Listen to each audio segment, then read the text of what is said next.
자, 하나님 말씀 우리 한번 따라하겠습니다. 은혜로 바뀌는 숯불의 의미.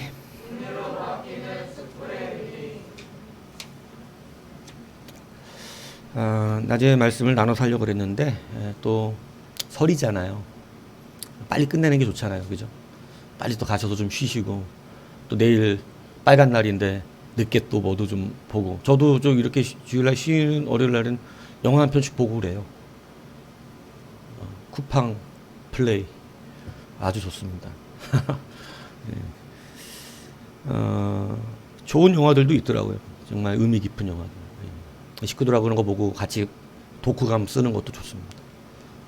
그런 것도 해보세요. 집에서 서로 느낀 점 이렇게 돌아가면서 얘기도 하고. 목사가 영화를 보는 이유는 머리를 식히기 위함도 있지만 거기서 혹시 설교거리를 찾을까봐. 그래서 그러는데 요즘 설교거리가 잘 안 나와요, 영화들이. 여러분, 은혜라는 주제를 가지고 말씀을 전하는데, 여러분, 우리가 하나님께 받는 귀한 은혜, 다시라고 하는 은혜가 있습니다. 이 다시라는 것이 무슨 의미가 있는가? 다시라는 의미가. 오늘 제가 이것을 여러분들하고 좀 나누고 싶습니다. 베드로는 오늘 본문에 보면 나는 물고기나 잡으러 간다 그래요. 나는 물고기나 잡으러 간다는 그러한 말은 자기 자신에 대한 자괴감이 드는 겁니다. 이제 내가 무슨 사람 낚는 어부를 하겠냐? 저는 베드로를 아주 동감해요. 저는 늘상 하나님 앞에 하는 얘기가 이 얘기예요. 하나님, 사람을 잘못 본 거 아닙니까? 아니, 저는 이해가 안 가요. 왜 굳이 세상에서 하나님 기뻐하고, 저 하나님 되게 좋아했어요. 저는 사랑해요, 저. 세상에 있어도요. 저 이 직장에 제가 제 기도처 만들어놨다 그랬잖아요. 저 기도처 만들어놓고 거기서 외장에서 늘 찬양하는 게 제 일이었습니다. 얼마나 그 찬양의 은혜가 깊었었는지 몰라요. 그렇게 믿어도 잘 믿었을 텐데 그냥 굳이 이렇게 목사를 부르셨습니까? 목사까지는 아니었던 것 같다. 내가 맨날 하는 게 그 얘기하거든요. 그런데 그건 우리의 인간적인 연약한 관점이고요. 하나님의 부르심은 그 부르심으로 존귀합니다. 여러분도 그걸 아셔야 한다는 거예요. 이걸 아셔야 진짜 은혜를 누립니다. 지금 얼마나 우리가 많은 껍데기 은혜 안에 있냐. 내가 이거 계속 강조하잖아요. 여러분, 여러분이 그냥 은혜처럼 느낄 수 있는 환경이 있어요. 그런 환경에 가면 그냥 모든 게 정말 다 은혜롭게 느껴집니다. 왜?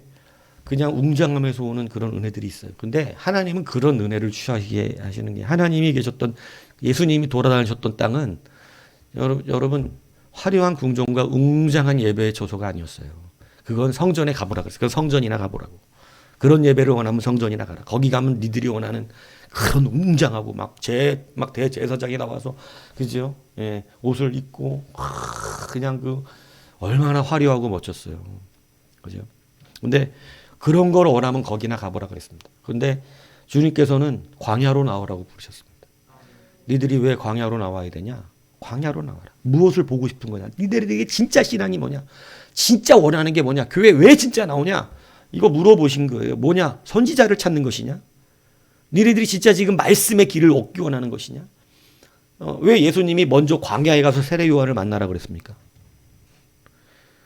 외치는 자의 소리이기 때문인데, 누구를 외치냐면 그리스도를 외쳐요.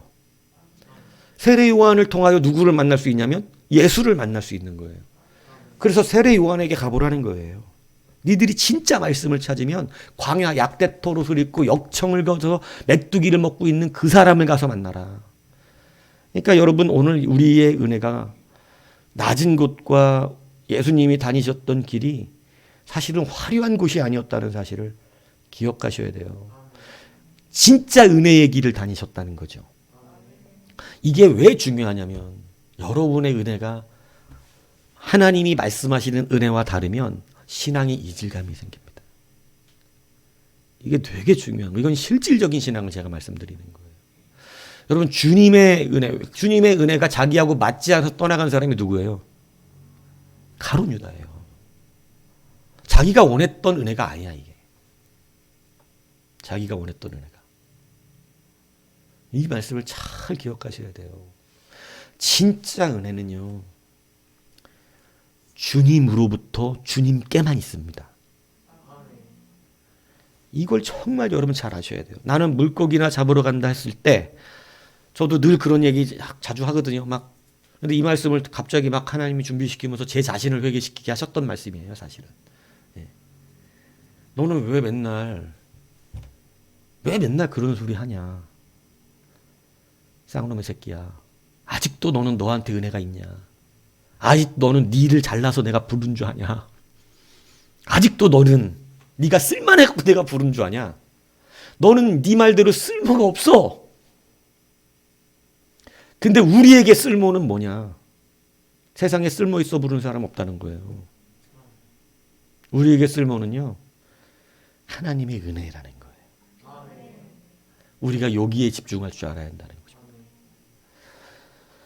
그러니까 베드로가 자기감이 왔어요. 베드로가 예수님의 수제자잖아요. 얼마나 훌륭한 분입니까? 그런데 내가 무슨 사람 낚는 어부하겠어? 나는 물고기나 잡으러 가겠다고서 다시 물고기 잡으러 간 거죠. 자기에 대한 무너짐이 있었어요. 자기 자신을 철저히 보였어요. 왜? 그 자기 자신이 뭔가 외쳤던 게 뭐예요? 내가 죽을지라도. 얼마나 자신이 있었습니까? 그런데 안 되더는 거예요. 그거 안 되는 거였어요. 예. 그러니까 자기가 부름받은 나름대로의 이유가 자기의 충성함이 있었다고 느꼈겠죠. 그러나 성경은 우리가 충성스러워 부른 적이 없다고 말씀합니다. 사도 바울이 디모데전서 1장 20절에 보면 나를 능하게 하신 예수 그리스도께 내가 감사함은 나를 충성되이 여겨 내게 직분을 맡기심이니 라는 말 속에 여겨라는 말은 내가 충성된 자라는 뜻이 아닙니다. 충성되지 않은 나를. 왜? 사도 바울은요, 예수님 믿는 사람도 어떻게 했어요? 잡아 죽이러 다니잖아요. 뭐가 충성스러워? 내비뒀으면 그냥 지옥 갈 인생이에요. 근데 그런 나를 능하게 하사, 그런 나를 거꾸라뜨리사, 그런 나를 엎어뜨리셔서 나를 충성스럽게 여겨. 이게 무슨 말이냐면 우리가 아직 죄인 되었을 때에 나를 의롭다고 여겨주셔서, 이 말과 같은 말이에요. 그러니까 사도 바울은 충성스럽게 여겨주는 일에 잘 반응을 한 사람이고, 이제 때로 우리는 충성스럽게 여겨주시는데도 충성스럽지 않은 사람도 많은 것이죠. 여러분, 그러니까 우리가 이 베드로처럼 이런 고통에 있을 수 있다는 것이죠. 나는 진짜 왜 이럴까? 나는 왜 이 모양일까? 나는 진짜 안 돼. 근데 은혜는 거기에 머무는 게 아니라는 거예요. 여러분, 이걸 이제 잘 아세요. 똑바로 하면 정말 좋아요. 똑바로 하면 정말 좋습니다. 여러분이 정말 전도도 잘해오고, 여러분 어떤 견사님은 혼자서 가서 전도를 몇백 명씩 해오는 분들도 많아요. 그런 분 우리 교회 한 명만 있으면 우리 교회는 1년 만에 부흥하지. 그렇잖아요? 근데 한 명이 그렇게 한 명이 주경교회 하나를 세우는 이런 일들이 있어요. 그분들 얘기 들어보셨죠? 뭐 그런 분 얘기를 하려고 그러는 거 아닌데. 근데 그런 분들만 주님이 지금 구하시는 게 아니라고. 주님이 진짜 우리 가운데 말씀하시는 성경의 의미의 가장 중요한 것은 여겨주시는 은혜예요. 이걸 그래서 은혜라는 거예요. 여러분, 일을 잘하갖고 자기가 내가 일 잘한다고 생각하는 사람은 하나님 별로 기뻐하지 않습니다. 무슨 얘기인지 아시겠어요? 제가 솔직히 말씀드리면 전도사 때 했던 설교하고 지금 설교했던 것은 차원이 달라요. 전도사 때 설교는요, 내가 지금 보면 뭔 소리 한 거야 이거. 근데요, 은혜가 충만했어요. 왜 그랬는 줄 아세요? 하나님 불쌍히 여기셔서 그래요. 불쌍히 여기셔서. 근데 나는 뭐 어떻게 생각했을까요? 내가 설교를. 나 잘한다고 생각했어요. 난 설교 잘한다 나. 네. 그런데 돌아보니까 설교 내용이 엉망진창이에요. 지금 보면 설교를 하면 안 돼 이거 가지고. 네? 그런데 그것이 하나님이 내 말에 권세도 있는 거겠지만은 그 말보다 하나님의 영으로 모든 걸 채우셨어. 그러니까 내 부족함을 다 채우신 은혜가 있었던 시기였어요. 그러고 나서 깨달은 바가 있어요. 내가 설교 잘해갖고 되는 건 아무것도 없다는 거 알았어요. 설교 잘하고 못하고는 아무 문제가 없어요. 그건 우리 현장에서 듣고 전하는 사람의 순간적인 것뿐이야. 사실 우리는 은혜로 살아갑니다. 이것을 허락하신 공동체이기 때문에 가르친 것들을 따라서 우리가 성실히 살아야 되지만, 여러분, 우리가 살고 하나님이 정말 기뻐하는 사람은 은혜로 사는 거예요. 은혜로 사는 사람은 장소 불문입니다. 다 이겨요. 모든 걸 이긴다고. 이게 진짜 주님이 원하시는 거예요. 근데 은혜가 아니라 자기의 공로와 우리가 만드는 성전의 화려함과 이런 것들을 여기서 우리가 추구하면 여러분 이기지 못합니다. 왜냐하면 구하는 게 달라요. 은혜로 사는 게 아니에요. 우리가 은혜로 산다는 사실을 여러분 정확히 기억하셔야 돼요. 베드로를 하나님이 바꾸시는 것이 뭐였냐면, 그가 지금 나는 뭐나 잡으러 가야 된다. 물고기. 이게 인간적으로 사실이에요. 이게 진짜 현실입니다. 베드로 이제 안 쓰죠. 베드로가 뭘 쓸 게 뭐 있어? 똑똑해? 베드로 하도 무식하다 그러니까 어떤 학자는 베드로가 무식한 학자가 아니다. 베드로가 쓴 베드로전서 후서를 보면 문장체가 굉장히 퀄리티가 있고 화려한 문체를 많이 썼거든요. 그러니까 굉장히 무식한 사람이 쓴 글이라고 보기가 당연하죠. 근데 그래서 베드로 너무 무식하다 그러지 마라 막 이런 분도 있는데, 여하튼 어부예요. 예. 뭐 사도 바울 수준은 아니야. 그러니까 그런 사람인데 뭐 똑똑해요? 그 의리가 있어요. 그렇다고 성질이 좋아요. 뭐가 있어? 베드로. 좋은 거 찾아내봐. 허풍 세잖아. 그리고 허풍 얼마나 세 베드로. 그리고 좋은 거 찾아보시니까 베드로에게 좋은 점 뭐가 있습니까? 여러분 기억나는 게 있어요? 참 힘드니 여지껏 우리가 베드로를 대했어도 베드로 좋은 점 모르겠어요? 별 없어요. 인간적으로 별 볼 일 없습니다. 별 볼 일 없어요. 의리도 없고 보니까 쫄보고 말만 무성하고, 그죠? 막 진짜 의리 있는 사람들은 막 진짜 죽을 거 아니야. 예수님이 죽을 거라고 막 죽을 그 정도 저기 담력도 없는 거예요. 사람들도 예수님 사람 아니니까. 그렇지 않아요? 우리 막 대장수들 보세요. 막 나라 위해서 자기 주군을 위해서 죽는 것들 보세요. 막 일본 사무라이들 보세요. 자기 주군을 위해서 목숨을 초회같이 버려버리잖아. 그 정도 의리도 없는, 그 정도 담력도 없는, 인간적으로도 그런 베드로예요. 그런데 그 베드로를 또 찾아와요. 주님 뭐가 아쉽다고? 여러분 은혜라는 거예요. 이게 은혜예요. 여러분 은혜라고 하는 것을 이제 여러분 분명히 아셔야 되는데, 이제 이것을 버리지 않으면 여러분 우리가 좀 많이 돌아간다는 사실 아셔야 돼요. 말씀하시되 나를 따라오라. 내가 너희를 사람을 낚는 어부가 되게 하리라. 되게 하리라. 너는 사람을 낚는 어부다. 이게 아니고, 네가 사람을 낚는 어부여서 내가 너를 불렀다. 이게 아니고, 너를 사람이 낚는 어부가 되게 하리라. 은혜라는 거예요. 여러분 다시의 은혜를 받았던 대표적인 사람이 누구냐면 요나입니다. 요나 뭘 볼 게 있죠? 이름부터 벌써 요나스럽잖아요. 요나. 저는 선지자 중에 하나님의 명령을 듣고 말을 안 듣고 도망간 선지자를 단 한 명밖에 몰라요. 요나.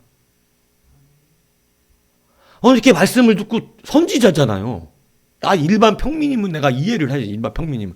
선지자. 기름 부음을 받았다고. 하나님께 기름을. 근데 하나님이 너는 가서 니느의 복음을 증거하라. 이렇게 얘기했어요. 그랬더니 니느하고 제일 먼 다시스로 가는 배를 타.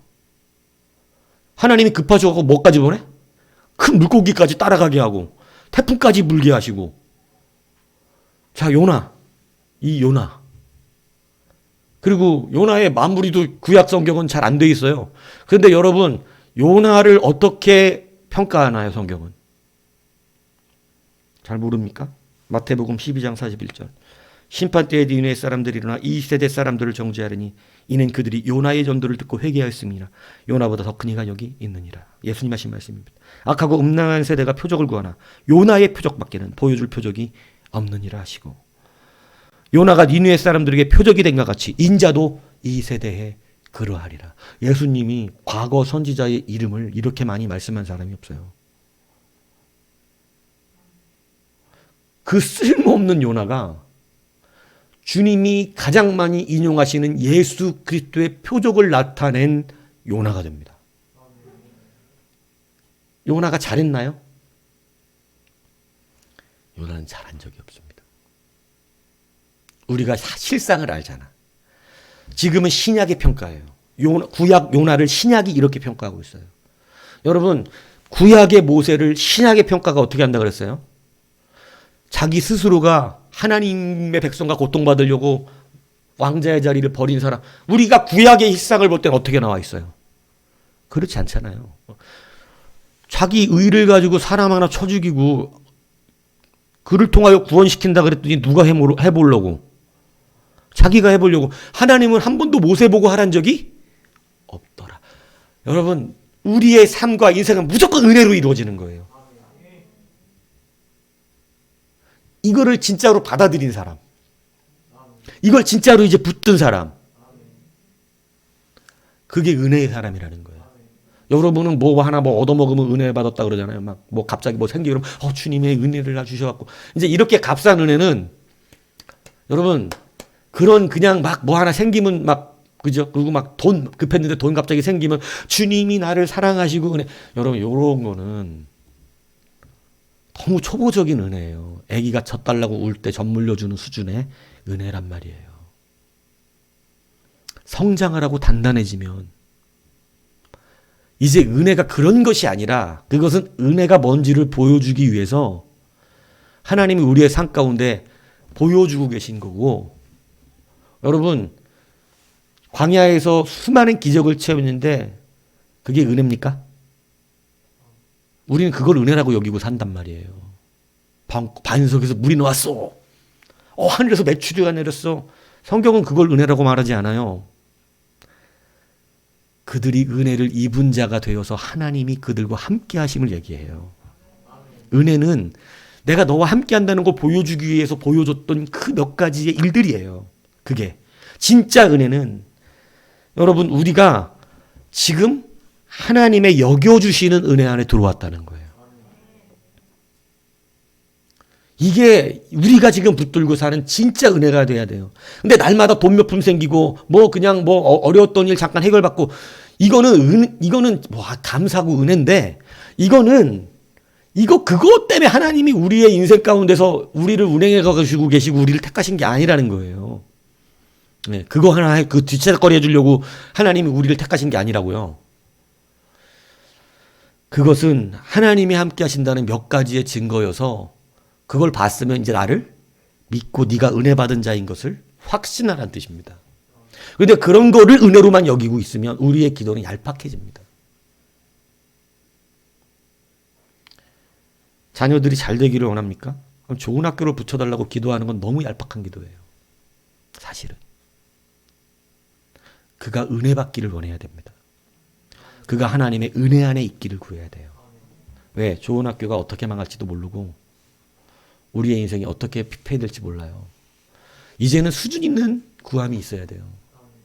수준 있는 구함. 그래서 우리의 기도도 바뀌는 거죠. 자녀들 위해서 이거 해주세요 저거 해주세요가 아니에요. 이제는 그가 정말 하나님의 은혜의 통로 안으로 들어가기를 원하는 거예요. 무슨 일을 하든지. 그러면 그 사람 망하지 않습니다. 이게 실질적인 은혜를 붙든 자들의 기도인 거예요. 왜냐하면 값싼 어떤 하나님의 외적 모습을 가지고 구하는 기도에서 이제는 벗어난 은혜의 기도가 있어야 돼요. 그건 내가 은혜 받았다는 이러한 확신이 있어야 됩니다. 요나를 신약은요, 하나님의 그러한 예표된 자로, 충성스러운 자로 여겨주시는 은혜가 있더라는 것입니다. 여러분, 여러분의 인생이 그렇다는 거예요. 여러분이 지금 오늘 베드로처럼 여러분 나 같은 사람은 이럴 수도 있어요. 네, 여러분 막 우리 항상 보면 막 확신 많이 하죠. 내 눈에 흙이 들어가기 전에는 그거 아니더라고. 나도 확신 많이 해봤는데 안 돼요. 예, 그렇게 되지도 않습니다. 예, 나중에 뭐 마음에 안 드는 남자친구 데려오면 뭐 결혼 안 시킬 것 같아요? 천만에 만만입니다. 예, 딸이 죽겠다 그러면 어쩔 수 없어요. 예. 근데 여러분, 우리의 장담으로는 이룰 수는 없지만 우리의 장담으로는 이룰 수 없습니다. 죽을지라도 이결.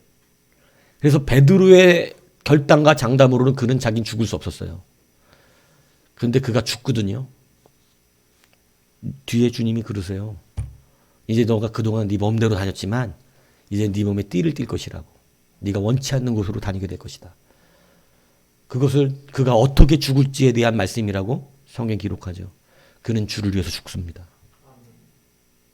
자기가 말한 대로 누가 만들어 주셨어요? 하나님이 그를 순교자의 반열에 올리셨어요. 베드로는 안 되는 거예요.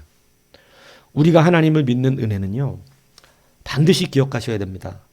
은혜로 됩니다. 은혜로. 그래서 이 은혜를 알기 위하여 광야를 걷고 있는 거예요.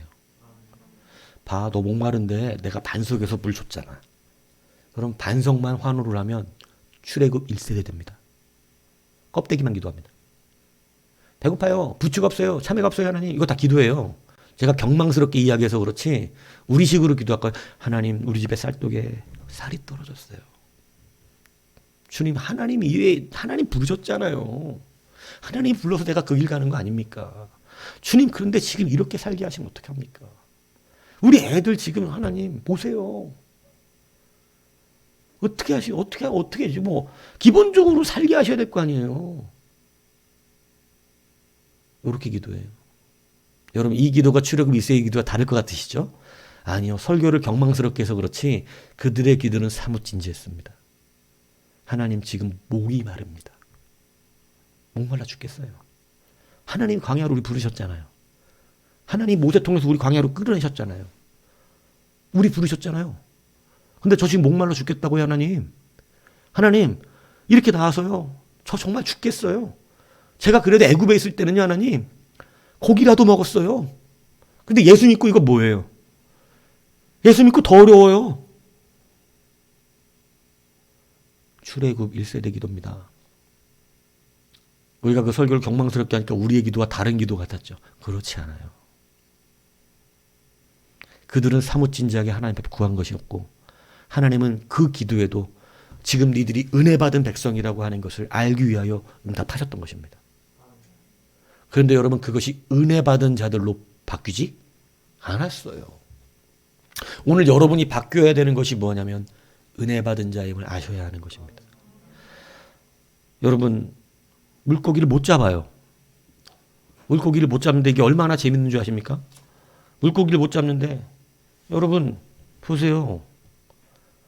평상시 어땠어요? 물고기 잘 잡아야 되는 사람인데 못 잡아요. 물고기를 잡는데도 주님이 오른편으로 던져라 하니까 잡아요.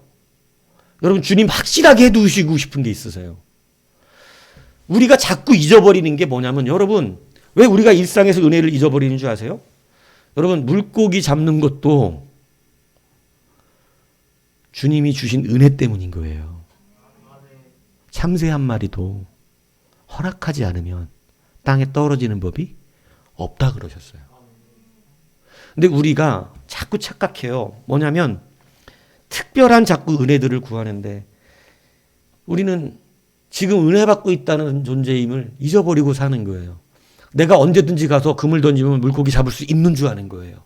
베드로가 그랬어요. 나는 뭐 잡으러 간다고? 물고기나 잡으러 간다. 그러니까 여러분, 이게 되게 웃긴 생각을 한 거죠.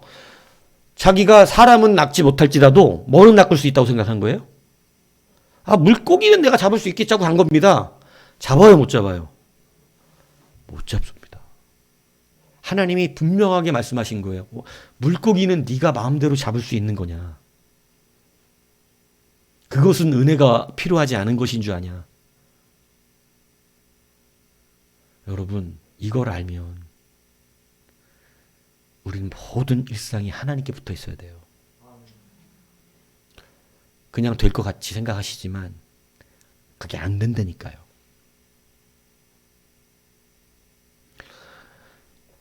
여러분, 이게 은혜에 잡혔다는 하나님의 그 뜻이에요. 은혜에 잡혔기 때문에 그는 이제 뭐가 필요한 자가 되었어요? 은혜가 필요해요. 우리 교회도 빨리 은혜가 들어와야 될 텐데. 예? 아니면 자식을 낳으면 은혜라고 이름을 지라고. 그 저기 감 꿈 어떻게 됐어요?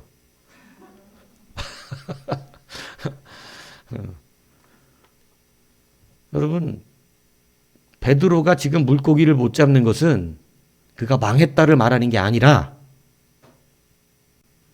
그는 이제 무엇으로 사는 자로 되었다?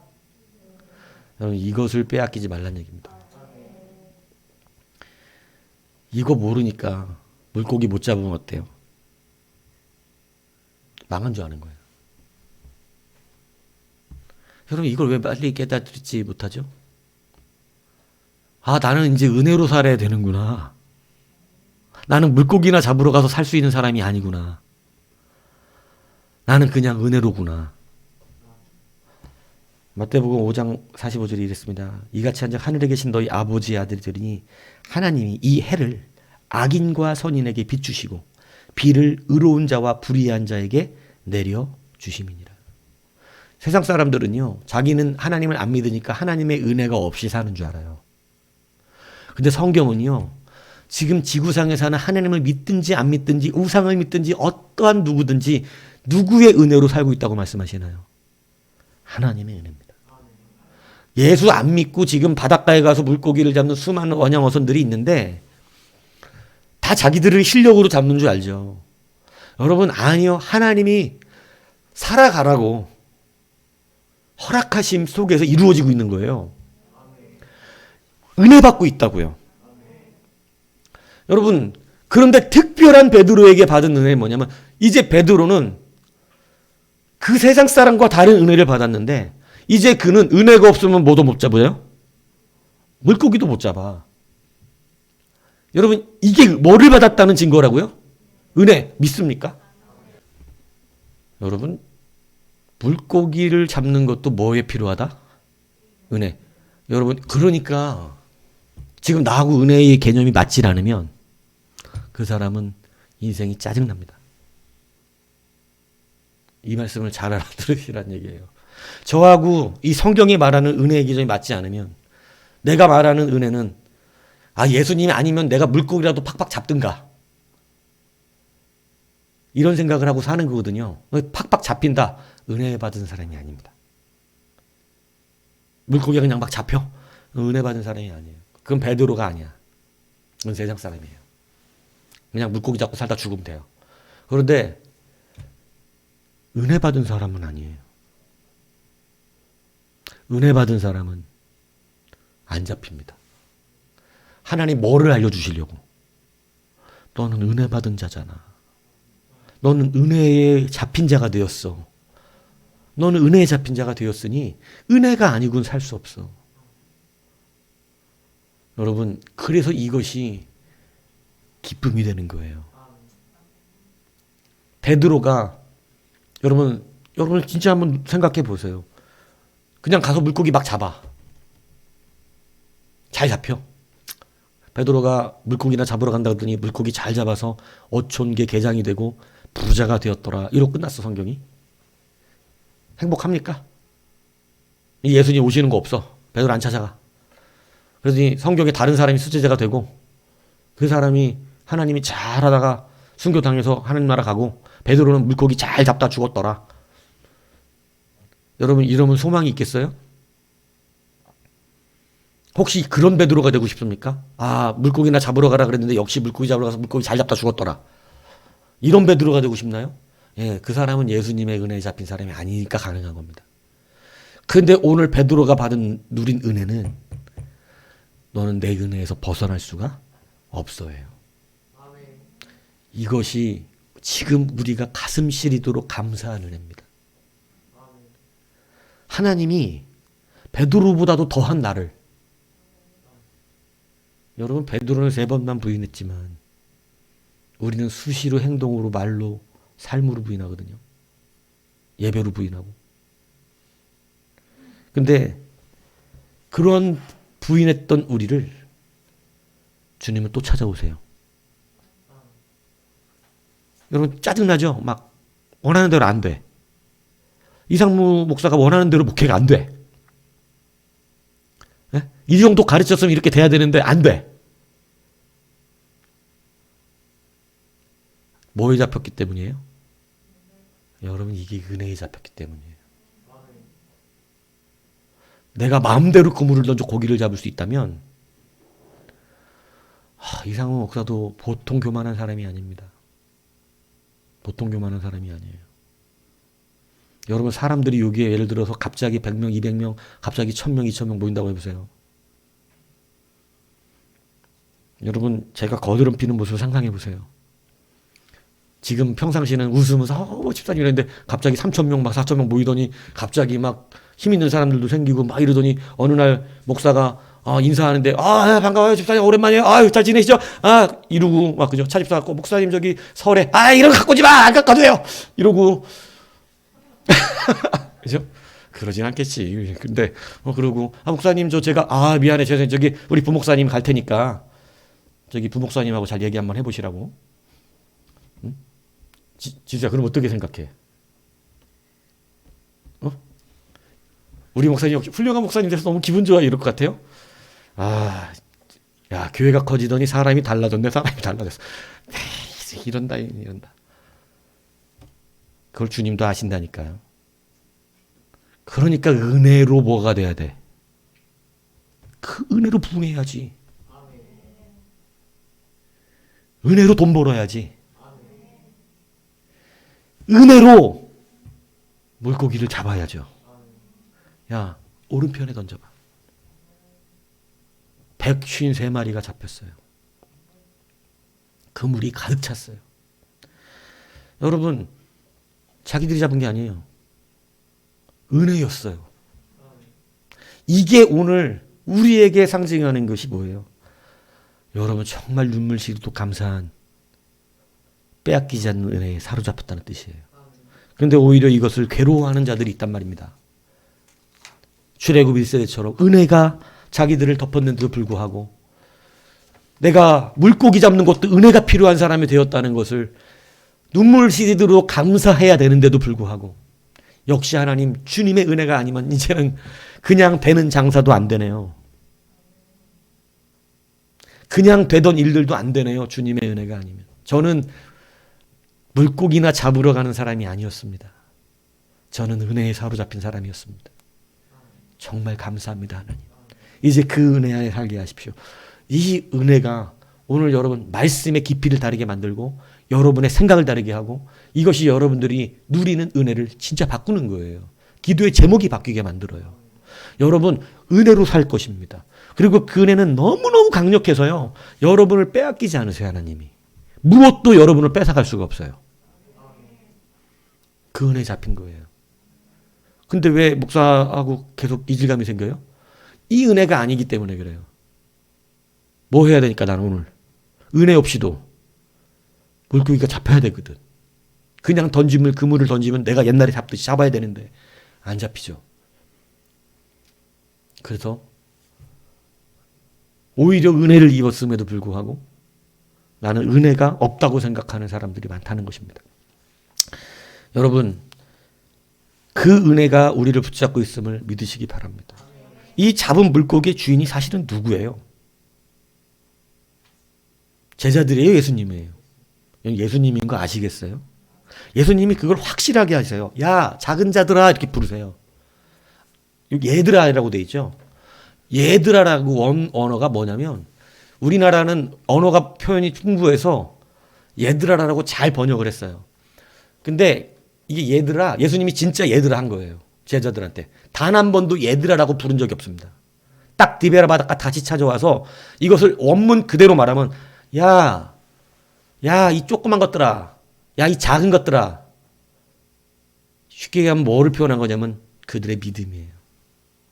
주님이 와서 제자들을 부를 때 항상 제자들을 이렇게 부른 적이 한 번도 없는데 디베라 바닷가에 다시 물고기를 잡으러 온 그들을 부를 때 얘들아 우리 성경 얘들아인데 원문 그대로 말하면 야 이 조그만 것들아 아, 이 보잘것없는 것들아. 이런 의미예요.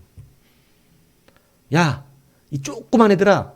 이렇게 불렀어요. 그래놓고 뭐라 그러시냐면, 야, 너희에게 물고기 먹을 것이 있느냐? 잡은 것이 있느냐? 근데 이 잡은 것이, 야, 물고기 혹시 잡았냐? 이 얘기가 아니라, 언어 그대로, 우리나라 언어는 이게, 이 말이 달라요. 뭐냐면은,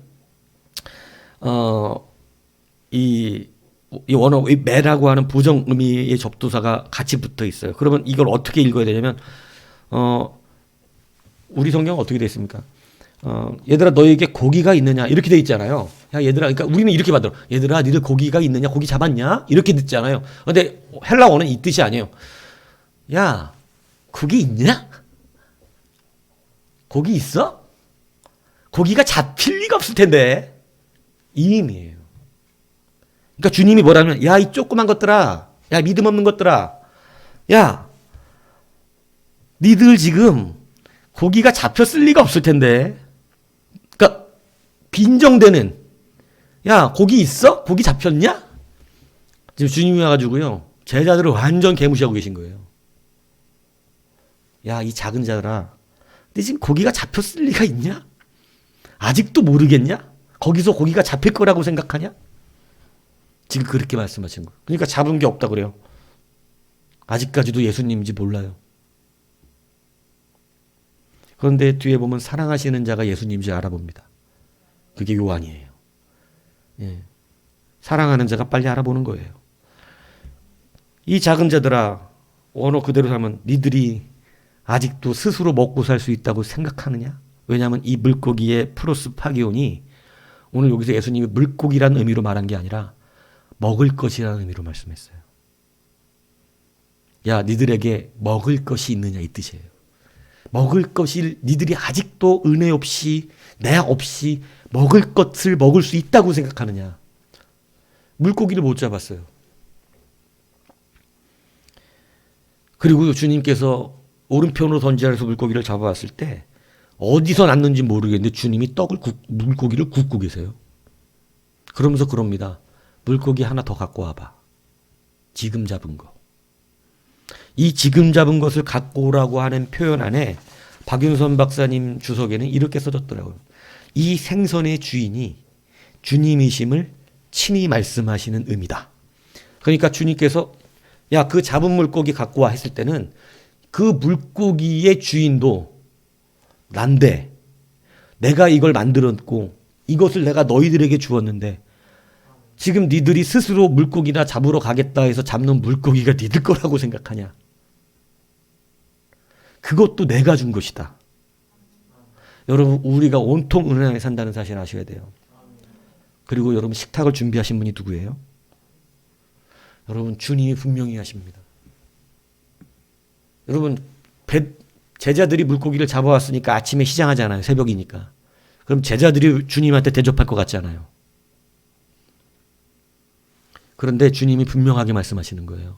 주님이 떡과 물고기를 구우시면서 먹으라고 나눠주셨어요. 주님이 확실하게 하고 싶은 거예요. 우리가 먹는 식탁을 누가 제공하고 계신 겁니까? 예수님이에요. 먹을 것을 니들 스스로가 차지한다고 믿지 마라. 여러분, 주님이 우리의 직장 생활하는 거 두게 하시고 우리의 삶을 지금 일할 수 있도록 두고 계시니까 은혜를 베푸시니까 감당스러운 거예요. 그래서 은혜를 진짜로 알면 직장 생활도 감사하다니까요.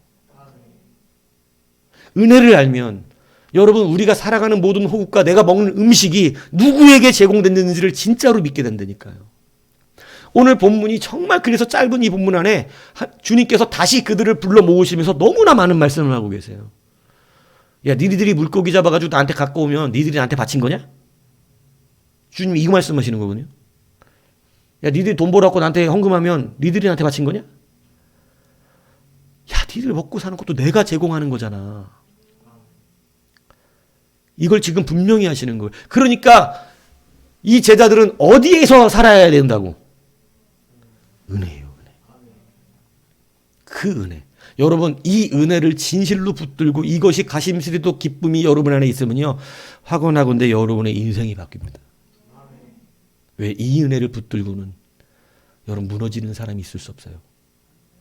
지금까지 우리가 젖먹이 어린 신앙의 믿음을 가지고 은혜를 큰 기적에 그리고 뭔가 막 반석에서 물이 나오는 신비스러움에 모든 은혜를 거기에 초점을 맞추고 있어서 내 환경에 따라 기도를 해왔지만 여러분 사실은 물고기 못 잡는 것도 은혜였어요. 그게 증거였어요.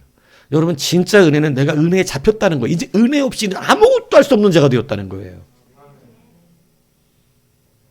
이것이 은혜에 잡혔다는 능력이에요. 그러므로 여러분 이 은혜를 이제는 확실히 믿고 사십시오. 이걸 확신하는 사람의 기도와 이걸 확신하는 사람의 삶의 태도는 달라집니다. 그래서 여러분 늘 감사가 넘칠 수밖에 없어요. 이 은혜가 삶 속에서 느껴져야 돼요. 와, 나 진짜 은혜에 잡혔구나. 저는 이게 너무 기쁘더라고요.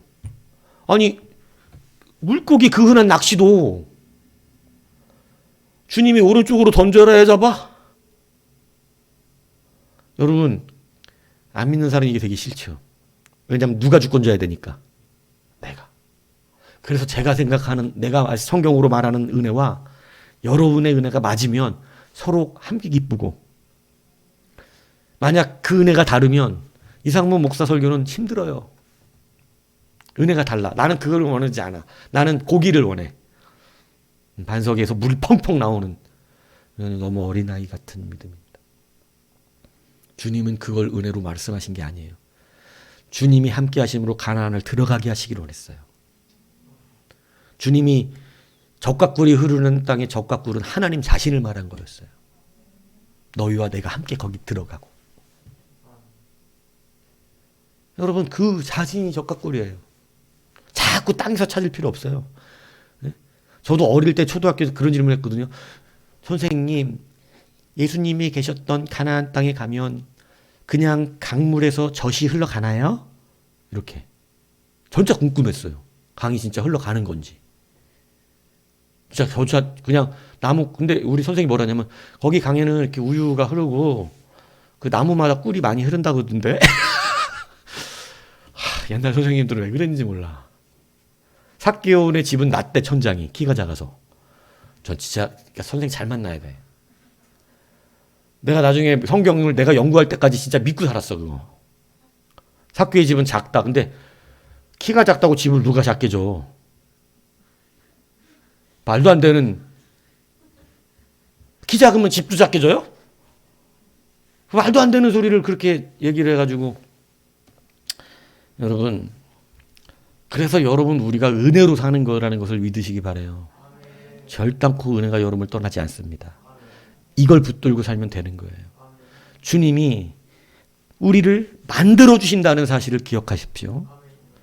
여러분 되게 하시는 거예요. 이게 은혜예요.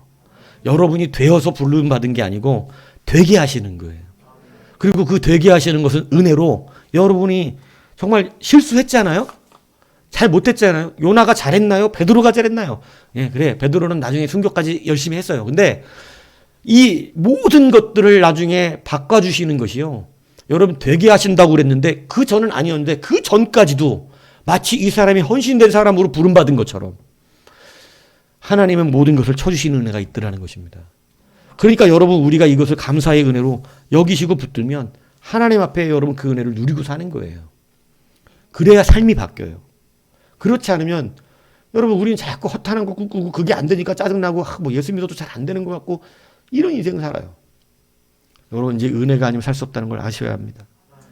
베드로에게 주님이 굉장히 큰 의미로 오늘 변환시켜 주신 게 있어요. 얼마나 감사하냐면 여러분 베드로가 어디서 예수님 3번 부인했어요?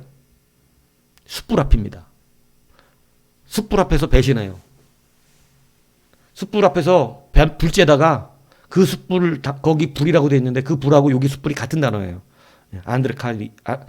안드리키안. 같은 단어인데 같은 숯불이란 뜻이에요. 그러니까 똑같은 불이에요. 같은 냄새가 나요. 그러니까 주님이 갑자기 숯불을 켜놓으셨어요. 그리고 베드로에게 숯불 향이 샥샥 갑니다. 자, 베드로는 어떤 느낌이 이제 들죠? 못 와요, 예수님 앞에. 그리고 뭐 세고 있어요? 물고기 세고 있잖아. 153마리라고. 응? 주님한테 가지를 못해. 겉옷을 입어놓고도 주님 앞에 못 가고. 왜? 지은 죄도 이 안에 있었는데 갑자기 거기 앞에 뭐가 주님이 뭘 켜놓고 숯불을 딱 켜놓고 숯불 냄새가 나니까 여러분 베드로에게 평생 트라우마가 뭔지 아세요? 숯불입니다. 숯불만 보고 숯불 향기만 하면 뭐가 기억날까요? 베드로가. 나 그 사람 모릅니다. 3번이나 부인하면서 뭐 했어요?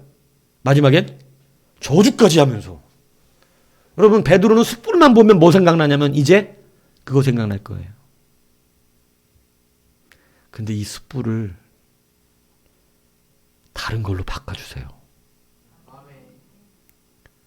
주님의 은혜라는 것은 여러분 우리가 이웃을 삼기 위한 귀한 은혜가 여기 있습니다.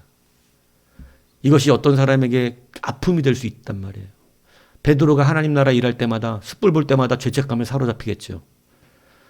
여러분 주님이 해결해 주고 싶었던 거.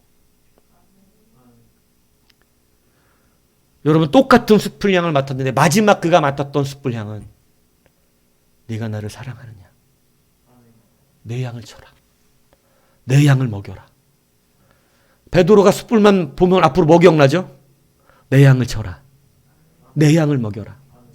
여러분 원래 숯불만 보면 예수님이 똑같이 해결해 주세요. 3번 물어보세요. 네가 나를 사랑하느냐? 내가 주를 사랑하는지 주님이 아십니다. 네가 나를 사랑하느냐? 3번 물어보시잖아요. 그리고 주님이 3번 말씀하십니다. 내 양을 쳐라. 내 양을 먹여라. 내 양을 쳐라. 이제 네가 네 뜻대로 다니지 아니하고 네가 나를 위해 죽게 될 것이다. 여러분 베드로는 이제 숯불을 볼 때마다 트라우마로 남았어야 될 예수님에 대한 배신의 그 자기의 그 숯불 향이 뭘로 바뀌는 순간이에요. 이제는 주님의 양을 치라고 하신 숯불을 볼 때마다 주님이 마지막 그 얘기하셨던 말씀 내 양을 쳐라. 내 양을 먹여라.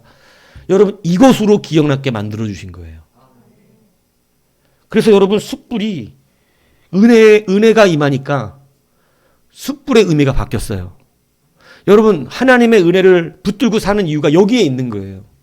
그동안 우리가 살고 왔던 모든 삶의 고통, 여러분 우리가 보기만 하면 생각날 죄와 우리가 보기만 하면 가족들 두려움과 트라우마들이 예수의 은혜 안에 들어가면 그 마지막 트라우마의 향기를 하나님 바꿔주시는 거예요.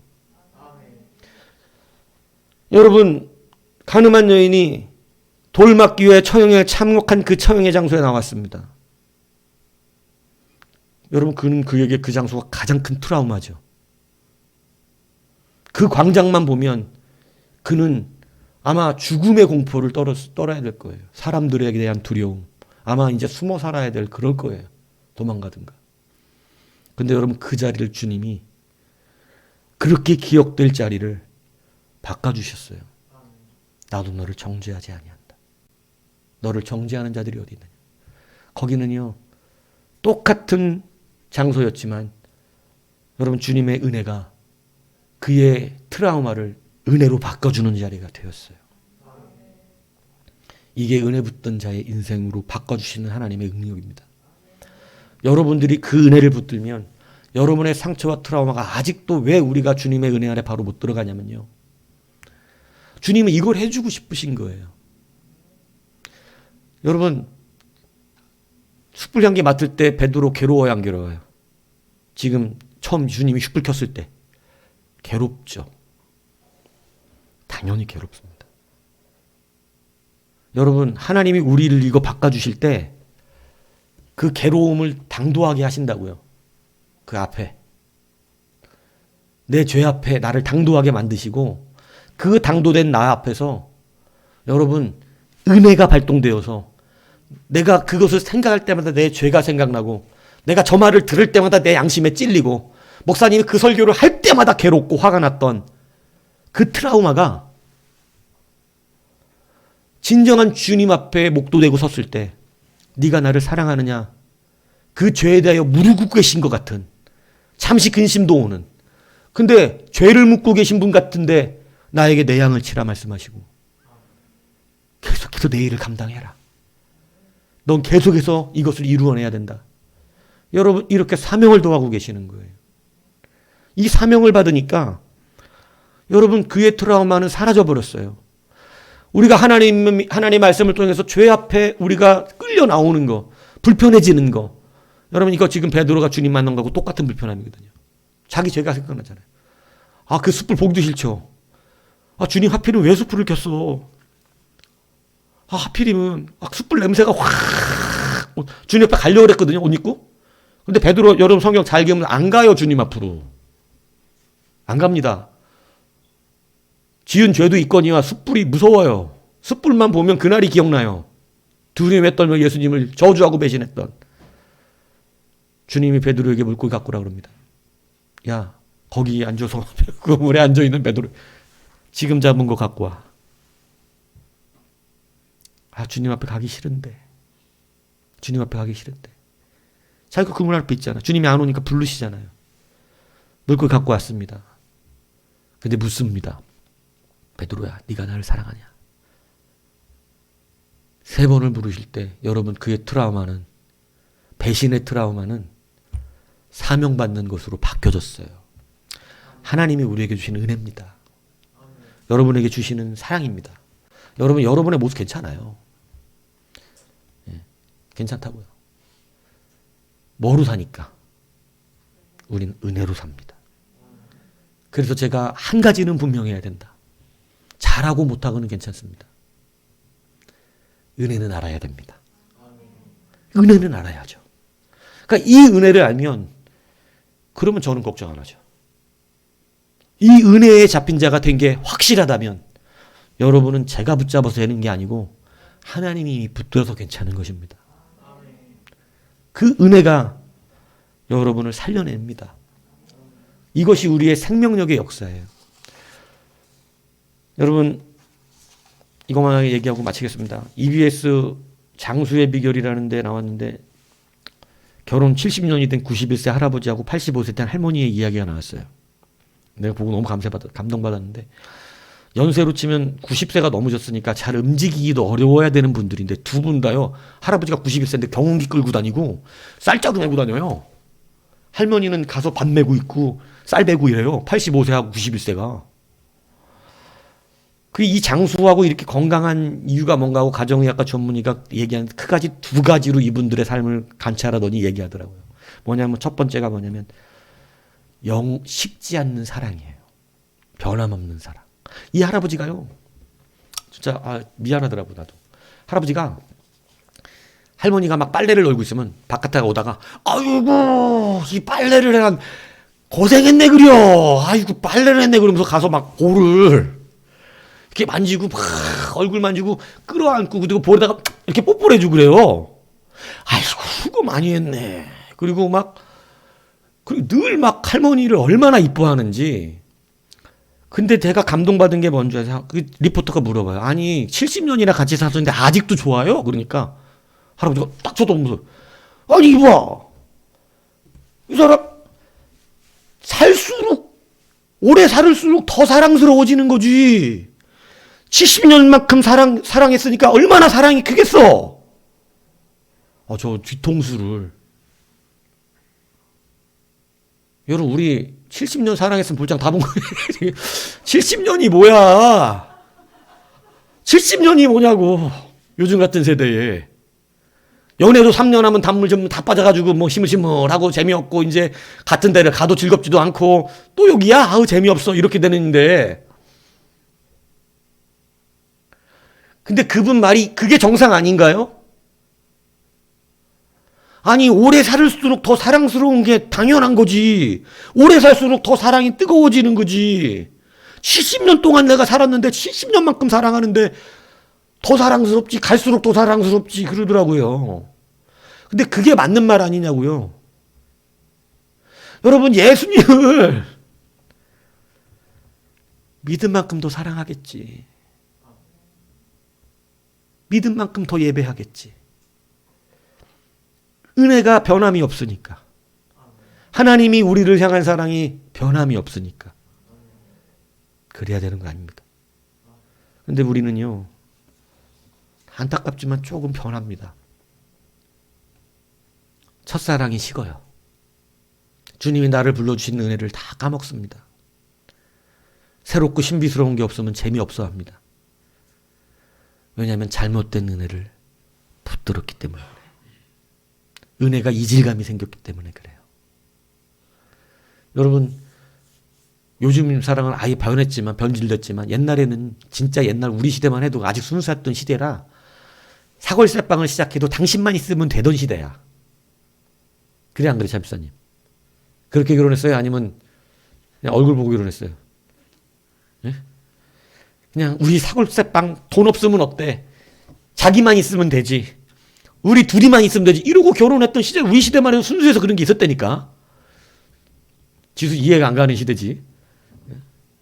지금은 사랑만 갖고 안 돼요. 이게 다 사람들의 말이에요. 사랑만 갖고는 안 돼. 근데 우리 시대는 그래도 순수해서 사골세를 살아도 우리가 열심히 해서 이제 월세 가고 그다음에 전세 가고 그다음에 집 사자. 이렇게 살던 시대라고요. 그죠? 예. 근데 지금은 여러분 그게 아니잖아요. 예. 여러분 우리가 주님을 향한 마음은 주님은 우리를 향해서 그 은혜가 변함없다는 사실 아셔야 돼요. 이 은혜를 아는 자가 그 영원하신 사랑 앞에 이 할아버지 말한 것처럼 아니 날이 더할수록 사랑해야지. 70년을 사랑했으니까 70년만큼 사랑하는데 사랑이 훨씬 커지지 당연히. 이렇게 되는 거예요. 목사님 7개월 요즘 7개월이에요. 이러지 마시고 70년 사랑하니까 그러니까 이 할아버지가 얼마나 할머니가 잠깐 안 보이는데요. 경길 끌고 동네방네를 다니면서 할머니를 찾는 거예요. 근데 마지막 저기 밭에 가봐야 되면서 그 밭을 갔는데 그 밭에 할머니가 별을 베고 뭐 이렇게 하고 있으니까 아이고 여기 있었네. 아이고 여기 있었네. 그러면서 쫓아가가지고 그냥 안 보여서 걱정했니까 아이고 이 할배가 또 뭐 그 잠깐 안 보인다고 그렇게 찾아왔어. 이러고 서로 또 그리고 밥을 하는데 서로 먹여주고 막. 상상이 한가요? 막 먹여주고 막 그래요. 그러니까 장수의 비결, 아프지 않은 이유가 뭐냐면 여러분 사랑하는 사람은 몸의 고통을 많이 못 느낀대요. 사랑하는 사람. 그 안에서 그러한 좋은 엔돌핀, 뭐 세로토닌 이런 게 나온대요. 예. 여러분 우리가 주님 안에서 이런 사랑해야 됩니다. 은혜가 변함없기 때문에 그렇습니다. 하나님이 우리를 그렇게 사랑하고 계시기 때문에 그렇습니다. 하나님 사실 우리 그렇게 사랑하시잖아요. 변함없이. 그 은혜가 변함이 없어요. 그리고 그렇게 잘 사는 건강하게 사는 두 번째 이유가 뭐냐면 이 할아버지가 뭐 하냐면 할머니가 농사를 지으면 가난한 사람들을 도와요. 농사 지은 거 가지고. 뭐 자식들은 다 이미 잘 뭐 나가서 먹고 살고 다 하는데 농사를 크게 짓는데 그 농사 지은 거 갖고 가난한 사람들 찾아다니면서 그 가난한 사람들 쌀 나눠 주시는 일을 해요. 매해마다. 그래서 올해도 누구 도와줘야 되나 이 고민을 하시는데 그 의사가 그러더라고요. 자기의 할 일이 있는 사람은 건강하게 살아갑니다. 자기의 할 일이 있는 사람. 근데 이게 하나님의 섭리예요. 여러분 하나님께서 우리를 사랑하는 두 가지 방식이 이거예요. 변함없이 사랑하시고요. 시간이 갈수록 더 사랑하시고요. 끝까지 사랑하시고요. 그러니까 우리가 변하지만 않으면 됩니다. 우리도 그렇게 은혜의 기준을 바꾸면 이제 옛날에는 막 뭐 고기나 떨어져야 감사하던 게 아니라 이제 주님의 그 은혜 안에 잡혔다는 사실을 기뻐하시면서 하나님이 나를 끝까지 붙드신다는 거 기뻐하시면서 하나님이 베드로를 회복시키시는 또 하나의 능력이 뭐예요? 그가 가지고 있는 상처를 치유해 주잖아요. 그 치유가 뭐냐면 사명이었어요. 내 양을 쳐라. 내 양을 먹여라. 숯불 향기를 그걸로 바꿔주셨어요. 숯향기를 맡을 때마다 기억날 거예요. 주님이 나한테 디베라 바닷가에서 내 양을 치라고 내 양을 먹이라고 말씀하셨어요. 이게 생각이 날 거예요. 여러분 일을 맡긴다는 건 무슨 의미예요? 믿어준다는 뜻입니다. 사랑한다는 뜻입니다. 그것이 여러분 베드로에게는 너무나 큰 감사하고 은혜의 끝판이었어요. 여러분 하나님의 일들을 맡는다는 것을 부담스러워하지 마십시오. 하나님이 내게 이런 일을 저런 일 사람을 통해 시키는 것 같지만 사실은 여러분 그 모든 것에 하나님의 섭리가 들어있습니다. 나에게 이렇게 맡기시는 것은 사도 바울이 말했던 것처럼 여러분 나를 능하게 하사 나를 충성되어서가 아니라 충성되게 만들어 주실 것이기 때문에 그래서 맡기시는 거예요. 지금 베드로가 충성돼서 내 양을 먹이라 그러신 게 아니고 그가 사람 낚는 어부가 이미 되었기 때문에 그런 게 아니라 그를 내 양을 치는 자로 내 양을 먹이는 자로 만들어 주실 것이기 때문에 그런 것입니다. 교회는 이렇게 변화시켜 줄 수 있는 이웃이 되어야 됩니다. 그들의 트라우마를 더 들춰내서 진짜 죄인으로 만들어내는 게 아니라 그 트라우마를 사역으로 바꿔줘야 됩니다. 그래서 숯불 향기 맡을 때마다 자기가 배신했던 거 생각나는 게 아니라 주님 주신 사역이 기억나면 됩니다. 그 은혜를 알면 우리의 모든 연약함과 아픔과 트라우마와 고통과 괴로움, 우리가 가지고 있는 상처와 쓴뿌리가 치료가 되는 거예요. 그 은혜를 알면. 아, 나 진짜 은혜 안에 잡혔구나. 여러분, 그래서 은혜로 바뀌는 숯불의 의미가 우리에게 귀한 겁니다. 여러분, 지난날 어떻게 사셨든 내가 지금 무슨 죄를 졌던 어떤 생각을 했던 괜찮습니다. 하나님이 바꿔주실 겁니다. 예전에는 그것이 나의 아픔이고 고통이고 죄였고 슬픔이었고 이런 거였지만 이제 주 안에서 그 은혜가 그것을 바꾸셔서 사역하는 자로, 찬양하는 자로, 또 말씀 보는 자로, 증거하는 자로, 또 주님 나라를 위해 쓰임받는 한 사람의 도구로 바꿔주실 거예요. 그것이 이제는 고통이 아니라 이제는 사역이 되고 도전이 될 줄로 믿습니다. 그게 바로 은혜입니다. 여러분, 이 은혜가 우리의 삶을 다시 한번 붙들어서 우리도 하나님 앞에 다시 한번 세움받고 참 은혜 안에 누리는 여러분 되기를 주님 여러분 축복합니다.